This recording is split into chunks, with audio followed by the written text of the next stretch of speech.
welcome to KITABE Club's Instagram Live. Today, I should, rather say it this way. I am tongue-tied. I don't know, the feeling is surreal. I am hosting a Padmashri awardee. Anvita Abbi ma'am has written a lot about Andaman, and we are discussing her latest work in the form of a book, Voices from the Lost Horizon. So when I talk about this book, I certainly believe that I should say this disclaimer in the beginning also. I'm not a very, a person who enjoys reading about places, technical things about places, and geography as such, and everything else that you can think of. So I started this book with a notion that, okay, this is going to take toll on my reading speed. But trust me, when I read this book, I understood that how little I know about India, how little I know about Andaman and Nicobar. And this is interesting. Trust me, it is interesting. It is 176 pages of pure interesting stories, songs, what they felt like, how the birds are also named. I read a very interesting story where ultimately the point is all the kids turn into birds, and that's how the birds are named. I never knew that there is a story behind naming the birds also in Andaman and Nicobar. Without any further ado, let me add our guest for today and discuss more with her. I really want to talk so much to her that let's not waste any moment. Okay. Yes. Meanwhile, Anvita ma'am was awarded Padma Shri in 2013, which is the fourth highest most civilian award in India. Also, she has written 22 books in total. She is a visiting faculty to so many institutions across the world. You name it, USA, Europe, Canada, everywhere you can say that she is present when it comes to her linguistic knowledge. She is a professor of linguistics and has incredible journey, starting from what she did with when it came to her education to reaching out here. She'll be here any moment. I can see her. Let me just add her. Okay. Okay. Let me just add, ma'am.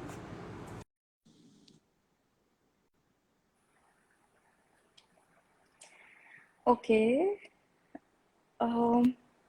Yes, I'm here. Yeah. So we were talking about you, Radha. Yes, I heard quite a bit of it the last few sentences. Yes. Thanks for It's letting me in and inviting me on this occasion. Yeah, it's an honor for us, ma'am. Trust me, when I was thinking about the live today, I was thinking about all that went with me, throughout the journey of starting this book. What was my notion when I thought about reading this book? Because I was like, okay, ये थोड़ा सा boring होने वाला है.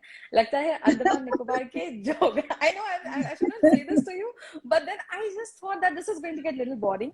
But with every story that I read, with every narrative you mentioned, it was a journey altogether.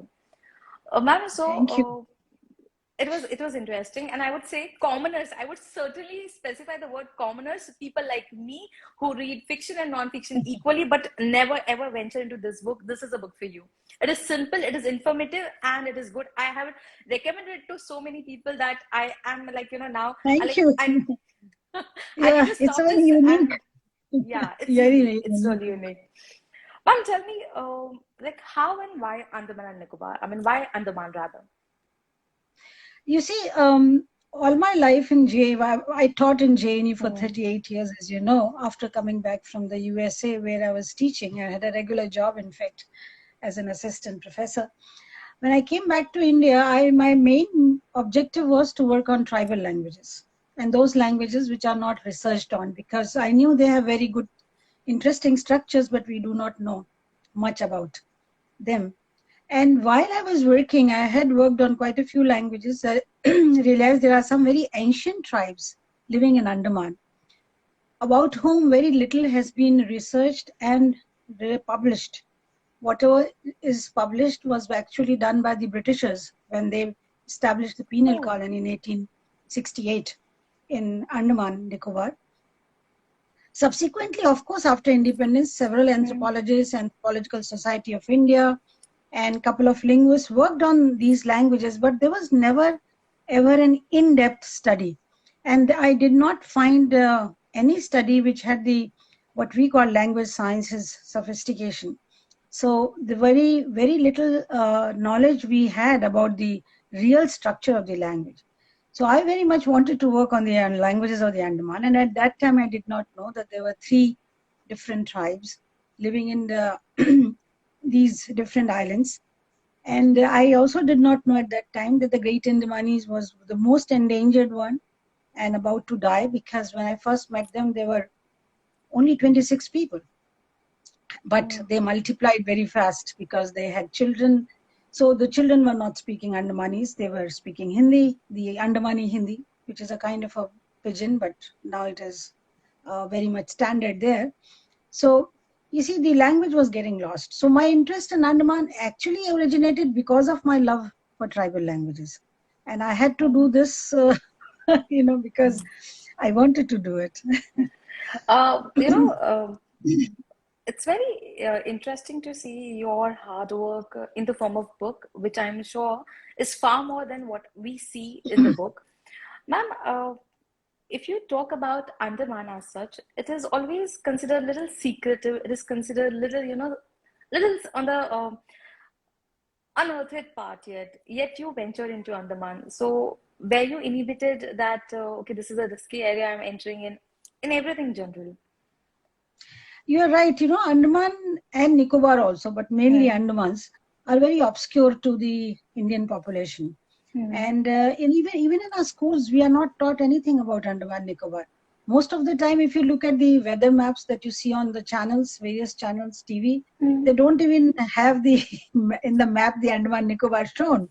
So it has been a kind of a marginalized community, a state or union territory by the government of India also in many respects.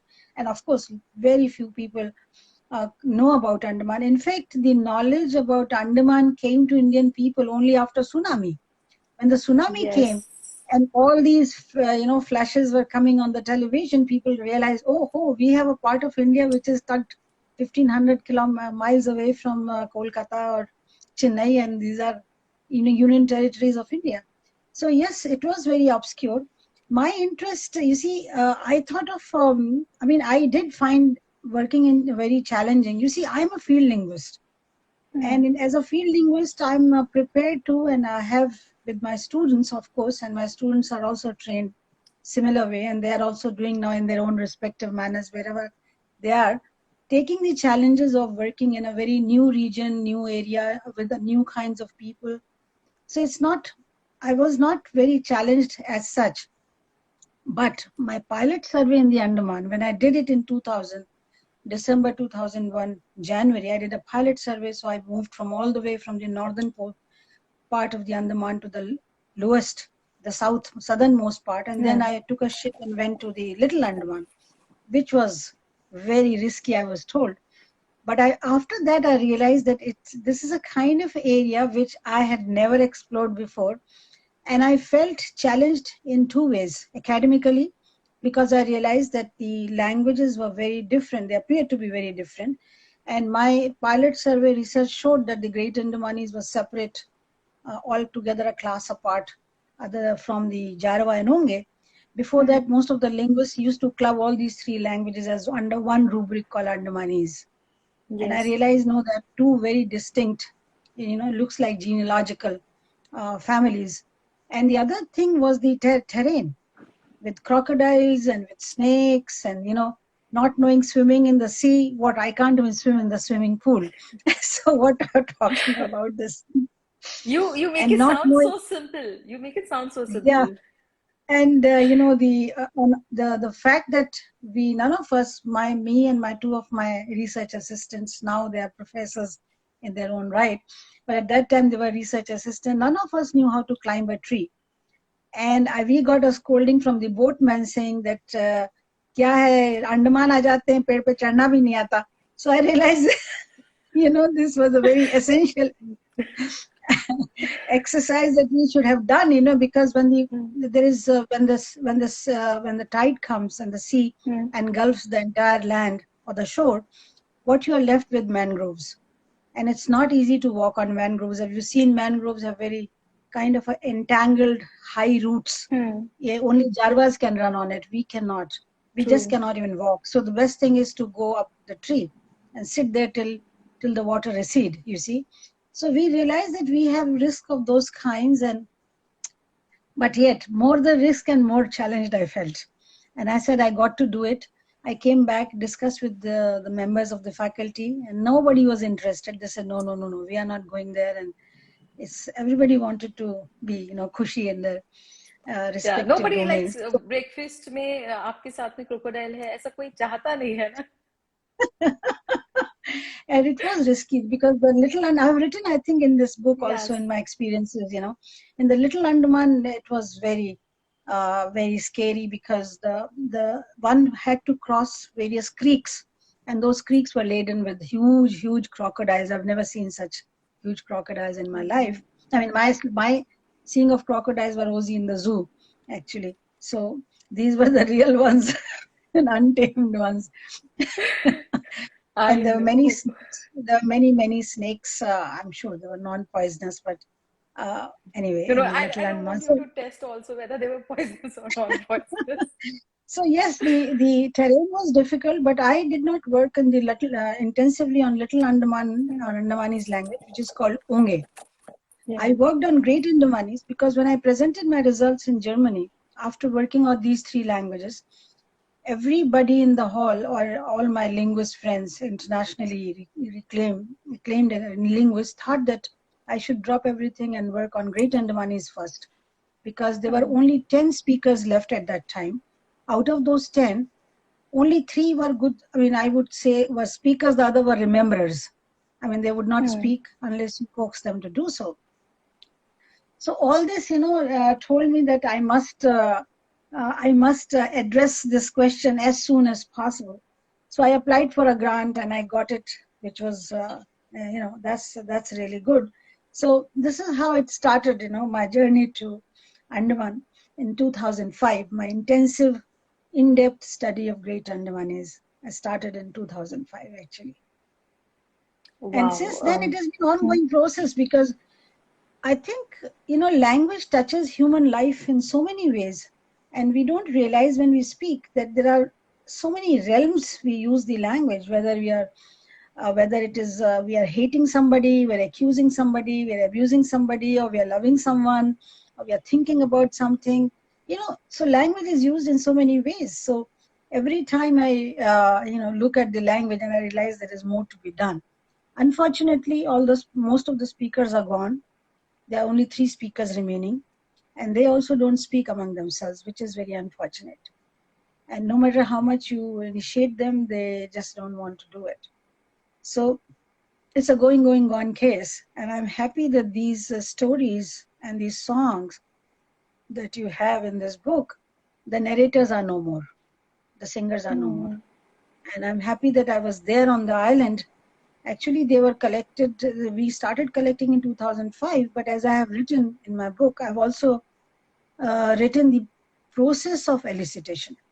True. Because some of my literary friends were very keen to know that how linguists elicit such information without knowing the language, and how do we begin and how do we end.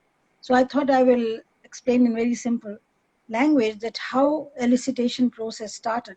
And the very first story in the book, the Bharta Jido story, which is a creation myth, took me 1 year to complete it, because it was coming in bits and pieces. And then we linguists have a bad habit of having translated each and every word and every morpheme, if you know what morpheme is, part of words which has meaningful unit.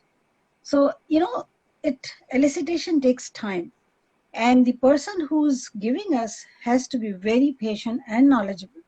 And I was very, very fortunate to have Now Junior. That was the name. In fact, he's the hidden author of this book, I must say, because he narrated the stories to me. And then towards the end of elicitation, and this may be very interesting for your viewers and the readers of the book, that the documentation process itself is so rewarding. It initiates the interest in the community to revive the language.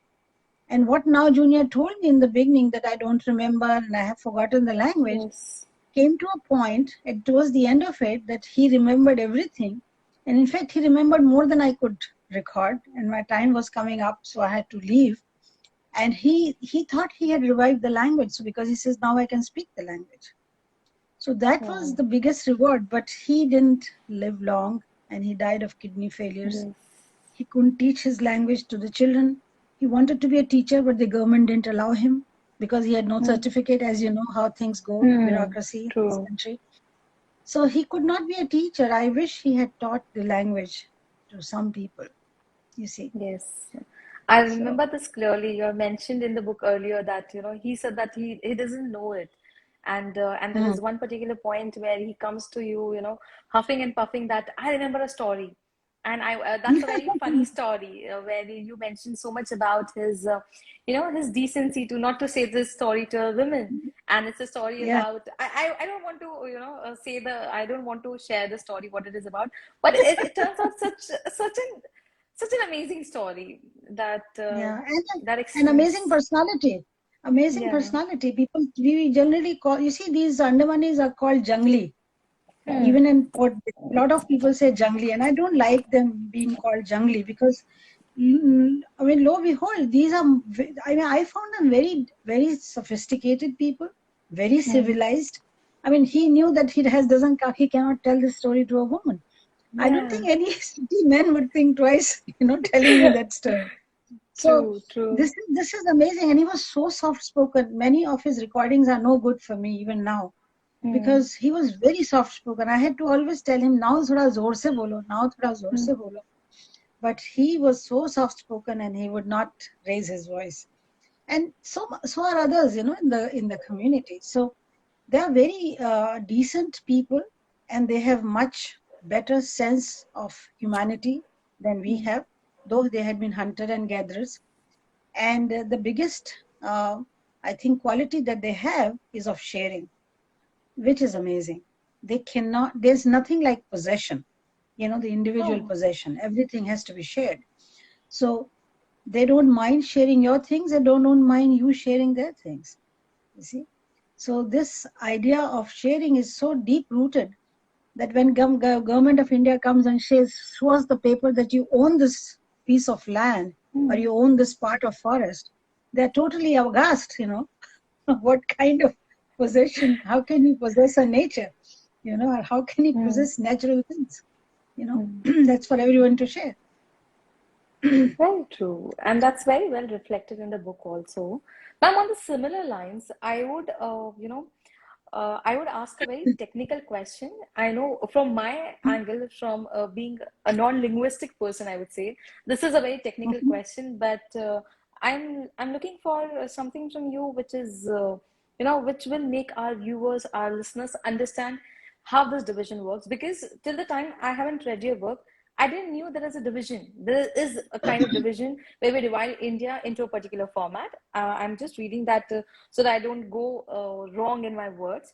So, studies of 2003 2004 have helped in identifying the distinct characteristics of two great Andamanese languages, Jarwa and Onge, which promoted the concept of a sixth language family of India. I mean, what are these characteristics in layman terms which make them part of the sixth language family, or like what is a language family as such? Okay, well, it's not an easy question to answer Mm. because, but I'll try to be as simplistic as possible. You see, historical linguists, when they see or when they hear the language for the first time, they compare the notes. In a sense, they compare Yeah. the words, and on the basis of the sound and meaning correspondences, we Mm. identify cognates. Cognates means those words which look very similar in meaning and very, of course, are very similar in sound. So, Oh. for example, you have, if you take Indo-Aryan languages, you have similar words for pita, you see. for in Punjabi and Bangla and Hindi, and so you know that they are sister languages. Or if you take an Indo-European family, then you have the Sanskrit Pitra is also similar to Pater and Peter in other Indo-European languages. So there are words by which we establish the sound meaning correspondences, and we establish cognates. If we find cognates, then we establish that the languages are related to each other. They're like sister languages. If we don't find cognates, that means if these words are very, very different. For example, you take any word between the two different language families from Tamil and Hindi, they are very different. They don't have any similarity, unlike, let's say, Hindi and Punjabi. So when you find words very different, then our antenna goes up, thinking that, oh, they must be very different. But that's not the only way. This is one of the ways. There is something called typology of language, how the language is construed. What are the skeletons of the body? What are the skeleton structure of the languages? So when we go deeper into the language, if we realize that typologically the two languages are also very different, then it is clubbed with that historical aspects of identifying cognates. So I identified Great Andamanese as a separate language family on the basis of the two different methods, but they're interrelated. One is the historical comparative method by comparing words, because I had collected large number of words in my pilot survey from all the three languages. And what I realized, though Jarawa is spoken in the Great Andaman and Onge is spoken in Little Andaman, across 100 kilometers, 100 nautical miles away from each other. I think nautical miles are 56, 100 kilometers from each other. And there is no communication, no interaction. They never see each other. Onge and Jarawa never have ever seen each other. Some of them don't even know that there is a community like this exists in Great Andaman. So they are totally living in island, as they say, euphemistically also. The languages of the two group were so similar words-wise that I was quite surprised, So it obviously, and I was not the first one to identify this. Even the Britishers had noted that there were similarities between Jarawa and Onge. But when I compared the same words with Great Andamanese, they look like a class apart. There's just no similarities at all. So that's when I thought that they were different. And when I dug deep into the grammar, so-called the skeleton of the language, then I realized there's a world of difference. In fact, the Great Andamanese grammar is very unique. I have a book on the grammar of Great Andamanese published in Netherlands by Brill. And then there are several articles that the readers or the viewers can access to. But it's a very, very unique grammar. It has no similarity with the Aboriginal languages of Australia. It has no similarities with the Aboriginal languages of American Indian. I have taught a couple of languages in Vancouver when I was a adjunct professor in Simon Fraser University. I didn't see any similarities with those. I do not know what it is similar with, because I have yet to find a language which has a grammar very similar to Great Andamanese. So all these factors, actually moved me into the direction of establishing that these three languages are very different. Just for your viewers, I'll give you 2-3 examples only. Yes. From No, three I won't languages. know. I won't know. Yeah. Then you It's would very know how interesting. different they are. For example, in Great Andamanese, for forehead, they call air bang. Air bang. Okay. A is very long. Air bang. But in Jarawa, they say ane jale. See how different the word is. Yeah. Ane jale. And in Unge, they say anechumug. Anechmug. Okay. And word for the eyes in Great Andaman is erulu. Erulu. And for Jarawa, it is anebo. You see, there's just no similarity. And for Onge, it is anepo. Very similar, right? For ears, and I'm taking the body parts names because these are the names which do not change because of language contact. These are the most resilient word list or the word lexicon in that linguists consider. So we always start with the body part names, because no matter how much you change your language, generally these have the tendency. Yes. I wouldn't say they don't change at all, but they have the tendency to remain in the original form. So the word for ear is in Great Andaman is air boa. Okay, but in Jarawa it is anakhana, anakhawa. Very different. In fact, this is khawa. It is not in khawa, it's kha. So there's a kind of a khu articulation, kha. And the similar in Onge is unequal, unequal. So anakwa and inakwas are not very different.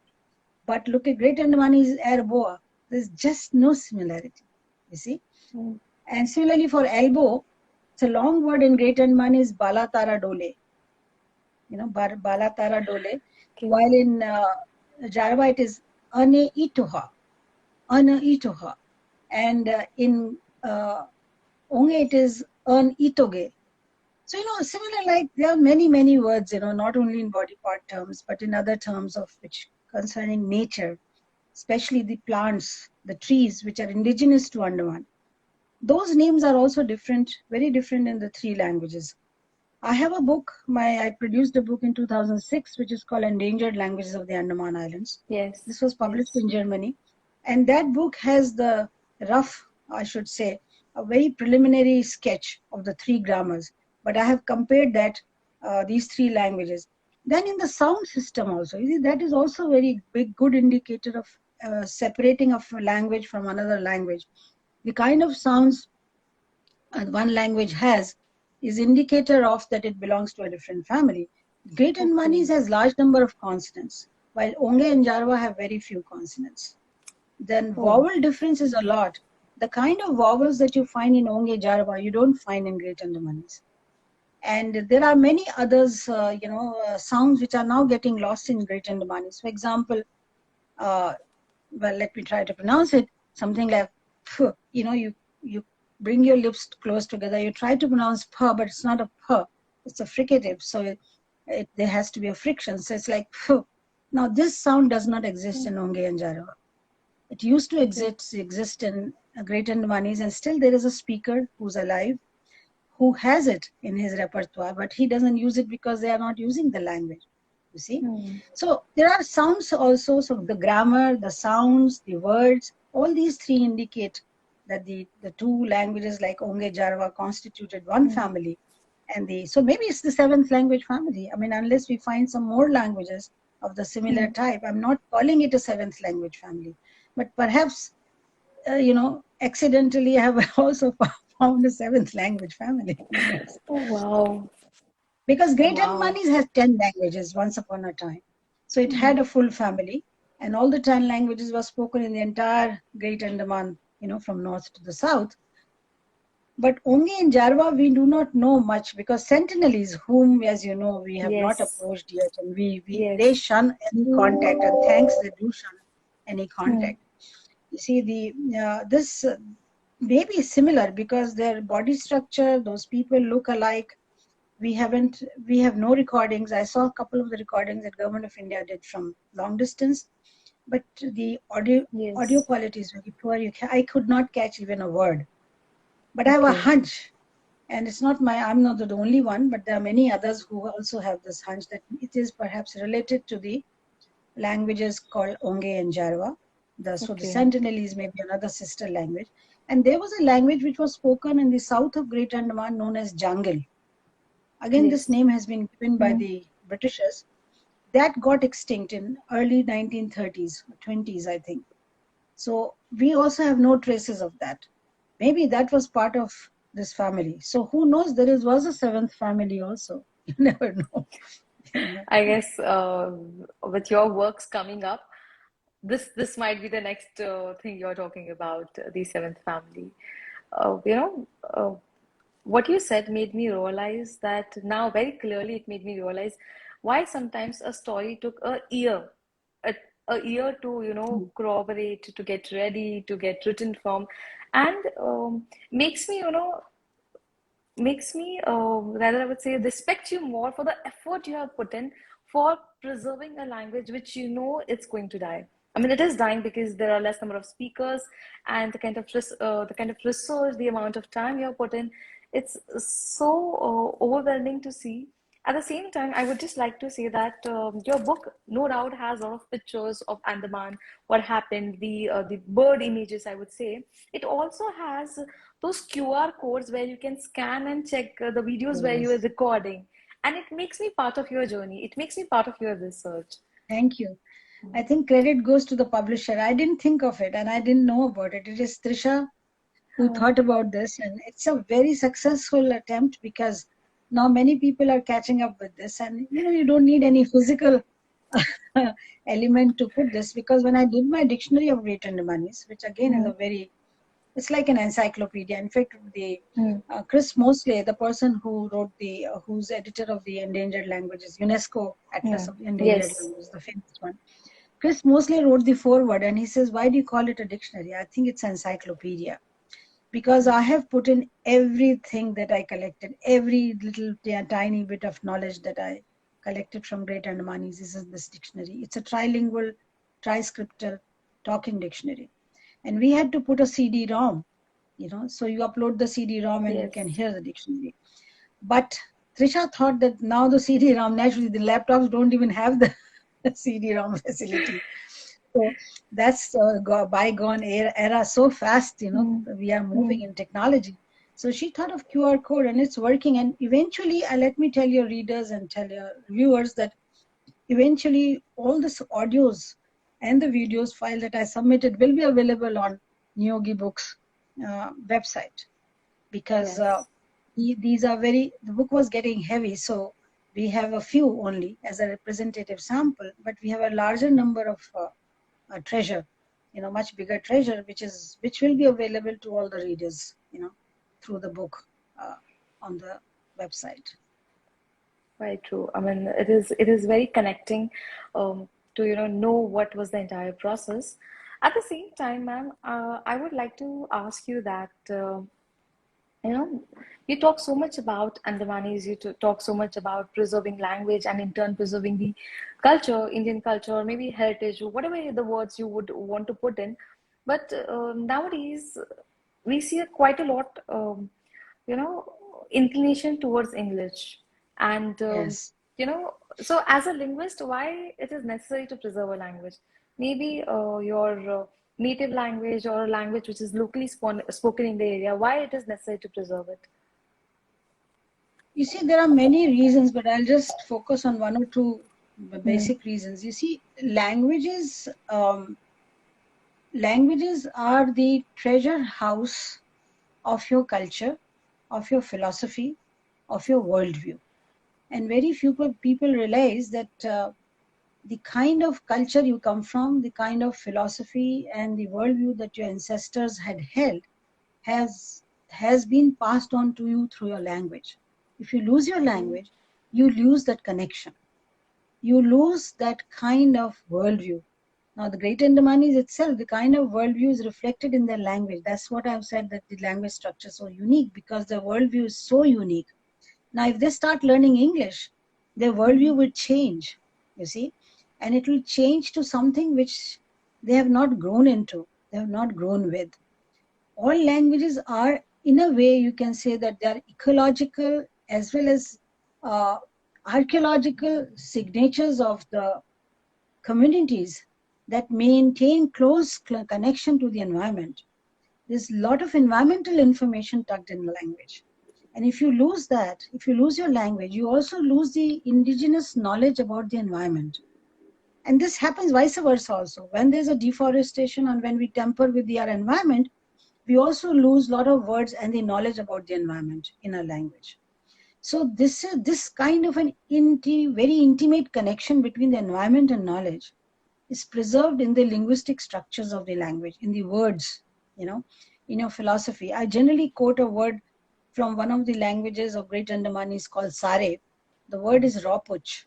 okay. Many of my students have heard it many times. Yeah. It indicates the whole different world to us. The Ropuch is referred to a person who has lost his kin sibling, like brothers or sister. And now Junior was so amazed and aghast. He says, you have a word when a woman loses her husband, right? We call Mm, vidva. You lose, or vidur for a husband if he Yeah. loses his wife. And he says, if children lose the parents, they are called anath. Right, madam? I said, yes. So I said, then if you lose your brother or sister, what are you called? I said, we have no word for it. And he was totally surprised. He says, maybe English has. No, I said, no, even English doesn't have a word for. And I had lost my sister, before, just 1 year, 2 years before I met him. And he had lost his brother recently. So he said, I'm a Rapuch, and this is how I came to know about the concept Rapuch. So I told her, now junior, I'm also Rapuch. And you do not know, maybe this particular bonding between the two of us bonded us so closely that he opened up. Because there are many linguists who says now it's very difficult to get data from now junior. He knows a lot, but he doesn't open his mouth. But with me, he became very frank, maybe because we both were Rapuch. You see, so it is now this worldview, this philosophy of being considered a person, calling a person by a name because has lost his brother or sister is very important. He asked me, says, don't you love your brother and sisters? I said, yes, we do. He says, then how come you don't have a word for it? And I had no answer to give. And none of the Indian languages has it. It's not just Hindi. None of the Indian languages have it. And in fact, very few languages have a word of this kind of a relationship. Only some of the Aboriginal languages of Australia have it. Okay. And they have very intricate one also. So, these are one of the reasons why the languages should be saved. But the most important reason, I'll come to it, is the identity. What is your identity? Ultimately, you ask, if everybody speaks English, you are losing your identity. And I'm realizing sitting in America that the third generation, and this is also true of the third generation of Aboriginal languages of the American Indian. And I have been watching them, I have been interacting them. Everybody wants to learn their heritage language. And Indians are teaching their indigenous languages, whether it's Hindi or Telugu or Tamil or Malayalam. I have seen so many diasporic parents here, though they are giving training, and their schools have opened because they said, we have finally realized that they speak English, they're fine, but ultimately, what is their identity? And language teaches you culture because as it's a symbol of culture also. They're also very intimately related. They said we have to have some identity, ultimately what they will grow up with. So it's a big identity marker. It's a very big identity marker. And Boa Senior, one of the contributors also of in fact, the major contributor of the songs in this book always used to tell me, hold on to your language, don't let it go. I put it in the dedication page also, her saying. Yes, it is This there. has been now internationally quoted. Says, pakad ke rakho, jane mat do. This is she used to tell me in Hindi. Pakad ke rakho, main mar jaungi to kaise kaun sikhega, kaun janega. So she knew, and she said, there's so many things I don't even remember because I have not talked in my language for last 40 years. There were no 40 Bo speakers left in the community. Her mother tongue was Bo. So she said, I have not talked in my language. When you come, then I talk because she taught me. But I knew very little. But whatever little I knew, she felt so nice. And in fact, it worked as a balm to her sorrow and to her loneliness. And that very few people realize it, that the language actually does, sorry. The language does, appear to be the biggest balm for your sorrow or sorrowful days because you want to speak to somebody who can understand you. And I've seen Bua Senior talking to birds because she thought birds were her ancestors and they understood her. So identity marker and a solace to your loneliness, this would come. The language is very important. Very true. As in, you're speaking, I had goosebumps because I realized the only person to whom my family talked to in Marwadi is my father, and there is nobody else. I mean, including me, I cannot speak. How much ever I try, I'm looking for a teacher for my son also, despite the fact that I live in India. I'm looking for a teacher for my son so that I feel that he should be connected to his roots. And when you said it, I felt that, okay, I now need to look for it more aggressively. I need to put my heart and soul into to look for a teacher Yes, you for him. should. We worked on Marwadi, Shekhawati, Bagadi, Wagadi, Okay. four the Rajasthani Yes. languages also in JNU. And these are very interesting. The kind of varieties, just the kind of wheat preparation, roti, missi, puri, bhedami, all those Yes. kind of things. Just Yes. imagine how much you make and how much names you have for those things, you see. They will be all lost if you just switch to English. Ultimately, the True. culture will be lost. There are languages which have healing songs. Coming to, as I was telling you, and Iranian languages also have been known to have healing songs, and they are sung when a person is dying. You have seen Rudali movie, right? Yes, yes, yes, yes, There's yes. the whole profession in Rajasthan where people cry for and they lament the death of dear one. So this is also part of culture. Now you cannot sing Rudali songs in English, no matter what, True. because that culture is not there. You see, so language intimately connects to the culture, and there are so many things that you lose when you should learn English, but as a second language, and Very everybody true. does that. Nobody is saying you cannot do without English. There's no doubt about it. And you cannot do without Hindi if you want to move across India, whether from the Himalayan region to the down south, to Andaman Nicobar. You have to learn Hindi, the spoken Hindi. And I have written a lot about the kind of spoken Hindi which is accepted all over India. Despite what the politicians say, is very different from the standard Hindi. But we love that Hindi because it is the communicative, it brings the coherence in the society. True. So you cannot do without Hindi, you cannot do without English, fine. But you should do, you cannot do without your heritage language also. You should think so. So parents should teach their children at least in the first 7 years to talk in the heritage language. That's important. True, very true, ma'am. I know, and this has been quite a finding for me. This has been a really informative for me. And I also understand that since you are in US, it's morning, I'm taking a lot of time of yours. But I want to ask That's you, okay. uh, thank you so much, that since you manage so many roles, you have a lot which happens. What is a typical day in your life would look like? Do you complain like Oh my us God. people that बहुत कुछ है आज करने को, कितना काम करना है आज? It's a tough question to answer, Shweta, because I do not know. One thing I remember, and one of my friend used to say, and you will also agree, woman's time, at least Indian woman's time, is a rationed time. Every moment is rationed. You just sometimes people, even my family members say that why don't you relax in the afternoon after food? Generally, at my age, a lot of people take a siesta. I just cannot think of taking siesta because there's so many things. And my linguistics work is constantly going on. Right now, I'm busy writing the grammar of Nicobarese, one of the two languages of the Nicobar group. I just submitted some similar talking dictionary of the Nicobarese to the Central Institute of Indian Languages. They're going to put online in a day or so. So one can log Wow. on to CIL. Yeah, in fact, this is a good, you reminded me. People should log on to Central Institute of Indian Languages under the Scheme of Protection and Preservation of Endangered Languages, SPPL, and they will see our dictionary, the talking dictionary, Okay. and other material also will be. So, this keeps me busy. Then the reviews. Well, my day starts basically with the personal, very much so, because at this age I have to look after my body also. There are all kinds of old age problems that I have to grapple with.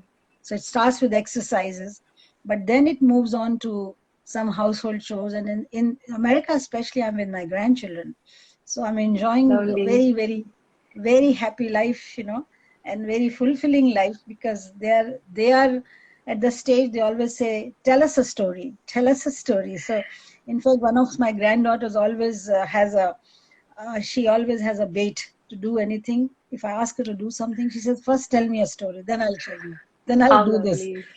So it is there, but then the whole day is spent very fruitfully, I would say. So they look after the family. Luckily, I'm retired now, so I don't have to go to JNU. But even when I was going to JNU, the time was very much rationed, like a timetable. It's like a machine. You keep working till 11:30 at night, and then you Wow. take the day off. But it has been a very fulfilling, and I must mention that we was very fortunate, Shweta, to have very good and brilliant students to teach. Had I been in some Raddi college or university, or where the classes are not even held properly, maybe I would have bored and left the country and gone back to America. But no, JNU really kept me to the grounds, and I enjoyed every moment of my teaching, guiding, research. I've already guided more than 30 PhDs, 31 PhDs. Wow. Can you believe it? And even I couldn't believe it when in my latest student, the submitted just day for yesterday, that and every PhD is a landmark in itself because it's on a new language. Yes. It's not a repeat. So my PhD also took a lot of my time because every language was a new to me when we were working together. And we ran several projects. So JNU life was very busy. But I thoroughly enjoyed being there because of the students. The part politics, I hated it. But the students survived me, they sustained me, I should say. And they still love me, which is a very happy feeling to know, and very heartening to know that even after retiring, after I retired in 2014, that I'm still being sought after. In fact, my students are continuing the legacy. One of my students, a couple of my students who came from the Himalayan region, they have opened their network online to preserve the language. So they are collecting songs, they are collecting stories, they are writing dictionaries, they are writing grammars. And I'm going to address the 5 different Naga groups and the Liang Mai groups and Manipuri groups on 30th of this month, because they are doing similar things. They are preserving and sustaining the heritage language because they have realized, they all know English, but they realize that English is not sufficient. Live. And how can we listen to this, ma'am? Is there any way we can listen to? Yeah, I will. Once they send me the link, I'll send you the link, and then you can post it on your KITABE Club. Yes, I'll I'll certainly do that. And when you say, JNU has, kept you here in India, I could see that 38 years. It's some mean feat. It is incredible the kind of love you must have received, because for continuing this long at any place is the warmth that holds you. And I do see some comments. Yeah. Oh yeah, she was my student, Devina Kaul. Well, Devina, I'm so happy you are there. She herself has contributed now in this direction. She's a teacher, and she's so I'm happy. That I must have trained. I do not know. I've lost the count, but must have trained 500 students in field work, field linguistics alone. And some of them who are in the field, they are still continuing the legacy, and they're doing better work than I think I can do, because they are more technological savvy. I'm still dependent on my younger students to teach me, because I'm not very technologically as savvy, because how difficult it was for me to log on to Instagram. I'm now used to Zoom talks. Zoom I find convenient, but Instagram I don't. Anyway, so the Devina is one, but there are many others. As I said, I'm surprised. There are students who don't have any jobs, but they've gone back to their villages, and they made this ambition that they will write primers in their language, so that the children of the community can read and write their language, especially in Tibeto-Burman area in the Himalayan region. So quite a few of my students are doing this also. So I think my life is life in JNU had not been a waste. And I have inculcated, I have been able to initiate, some students to this, which country needs, and they need it for themselves. It's not just for the country, it is for the community, that you have to maintain, and you have to initiate, and you have to educate your children in your heritage language. Very true, ma'am. When you talk about, all your talk, I would say that one line I would take is that go back to your roots. And if I go back to where you started, rather, I would say you did PhD from Cornell University in 1975, a time where, forget about doing PhD from USA, you're not even allowed to study as a girl child. How did that happen? I mean, it's strange, because I was reading on Wikipedia about you. Yeah. Well, it was comparatively easier to go abroad because my father wanted me to go. And my father was a very famous writer of Hindi, and he never distinguished between daughters and son. And he said that you have to सबकी बेटियां सबके बेटे जाते हैं, मेरी बेटी एक दिन जाएगी. You know, this is how I Wow. used to boast about me because I was good in studies and I was Yeah, not gold very keen to medalist. go abroad. Yeah. I was a gold medalist of Delhi University, and I was not very keen to go, to be very frank, because I had never stayed away from my family. I had never even lived in a hostel, leave aside going to abroad, going abroad, you know. So I was not very comfortable with it. But my father said, no, you must apply. And I applied in a simple aerograms. You don't even see those things. You know, aerogram was like an inland letter. I wrote it Okay. in hand and posted it. It used to call 75 paisa at that time. And I wrote to Expensive. very expensive, 70. And I Yeah. wrote to six, seven universities, and I got admission with financial grant in 4 of them. So I had a Oh my difficult time to God. choose. And I did not know I didn't even know the difference between Ivy League schools and the non-Ivy League schools. But when I consulted my teachers, they said, of course, Cornell. What else? That is the best. And at that time, Cornell was on top in linguistics. I had no idea but they gave me a fellowship, which was very unusual. Generally, no American university gives you a fellowship throughout your PhD. So they said they'll give you fellowship for 3 years so that you finish your PhD. Generally, people give assistance in the form of assistantship of teaching or research, so you don't get much time on your PhD. But they said, no, we will not ask you to do anything for us. And I accepted it. But before leaving, I was very jerky because I had never traveled abroad. I have never traveled anywhere. I had never lived anywhere. And my mother was crying and I was crying all the time. And I wasn't sure whether I was making the right decision. But my father was like a pillar of support. And he said, no, Wow. you'll do it. I know you can do it. And he said, we'll be in touch. You know, those days he used to speak on a cassette tape recorder, and he used to post me those cassettes Oh my every God. 15th day. Yeah. Every 15th day, because there was no time of WhatsApp or mobile phones. In Yeah. fact, the trunk calls were used to be so pain in the neck. You book a trunk call and it used to be, you have to wait for 6-7 hours to get the call get through, and you only used to get 3 minutes to talk. And out of those 3 minutes, most of the time used to be wasted in saying sunai pad raha hai, nahi pad raha hai, sun rahe ho, nahi sun rahe ho. And then the operator will say, madam 3 minute ho gaye, and you have not been able to talk. So those were the See. days when and you know, so I used to write long letters. Every 15th day, used to write 15 pages letter or 10 pages letter, long letter to my parents, and they used to send me cassettes. So those cassettes were, you know, like listening to them, so kept me alive because I was used to miss home a lot. I used to miss home a lot, there's no doubt. But yes, it was challenging because